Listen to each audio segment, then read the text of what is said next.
जहां एक तरफ कांग्रेस जयपुर में जोरों से वोट चोरी के मामले में सरकार के खिलाफ पैदल मार्च निकाल रही है, तो वहीं दूसरी ओर शहीद स्मारक में बैठे एसआई भर्ती को लेकर धरना दे रहे हनुमान बेनीवाल के समर्थकों के साथ बुरी तरह भिड़ते भी नजर आ रहे हैं। पेपर लीक की लड़ाई नहीं है, पेपर लीक की लड़ाई नहीं है, पेपर चोरी की लड़ाई नहीं है। अपना सिर्फ क्या जो किसका दुकान है, किसको दिखा रहे हो?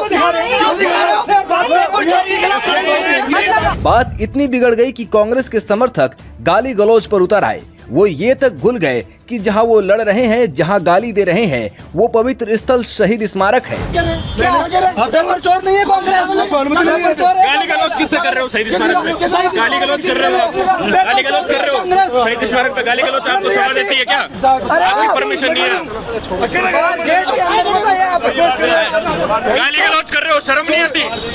गाली गलौज करने की जगह नहीं है, शहीद स्मारक है। दरअसल ये पूरा विवाद हुआ हनुमान बेनीवाल के लगे पोस्टर की वजह से, जहां कांग्रेस के कार्यकर्ता चाहते थे कि पोस्टर को हटाया जाए, क्योंकि कांग्रेस वोट चोरी के ऊपर शहीद स्मारक पर आंदोलन करने आई थी। इसलिए कांग्रेस कार्यकर्ता नहीं चाहते थे कि फोटो में हनुमान बेनीवाल की थोड़ी सी भी झलक आए। फोटो में आएगा।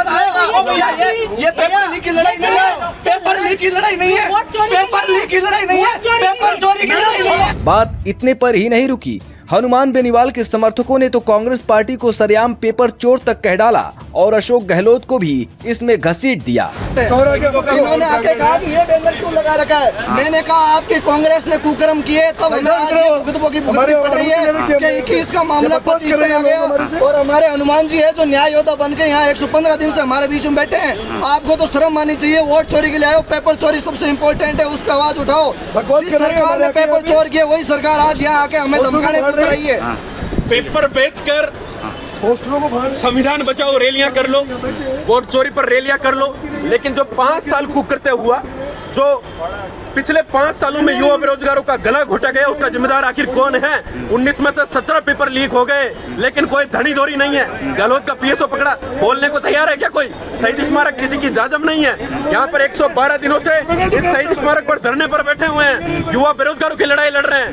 गहलोत साहब का पीएसओ पकड़ा गया, पीएसओ ने तो दूध बेचने वाले तक को पेपर दे दिया। सोचो कितनी बंदरबाट हुई राजस्थान में।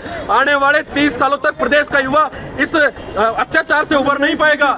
अत्याचार हुआ है और कांग्रेस संविधान बचाओ रैलियां कर रही है, वोट चोरी रैलियां कर रही है, और बीजेपी आंखों पे काली पट्टी बांधकर बैठी हुई है घरों में। इससे शर्मनाक कृत्य नहीं हो सकता। अब इस पूरे मामले में नागौर सांसद हनुमान बेनीवाल की भी प्रतिक्रिया सामने आई है, जहां उन्होंने कहा कांग्रेस पार्टी ने भी अपना नैतिक दायित्व खो दिया है। इसके अलावा हनुमान बेनीवाल ने कांग्रेस पर आरोप लगाते हुए कहा अशोक गहलोत, सचिन पायलट और पीसीसी चीफ गोविंद सिंह डोटासरा के इशारों पर कांग्रेस पार्टी के ही कुछ मोर्चों के नेताओं ने शहीद स्मारक पर चल रहे धरने में अराजकता फैलाने का प्रयास किया है।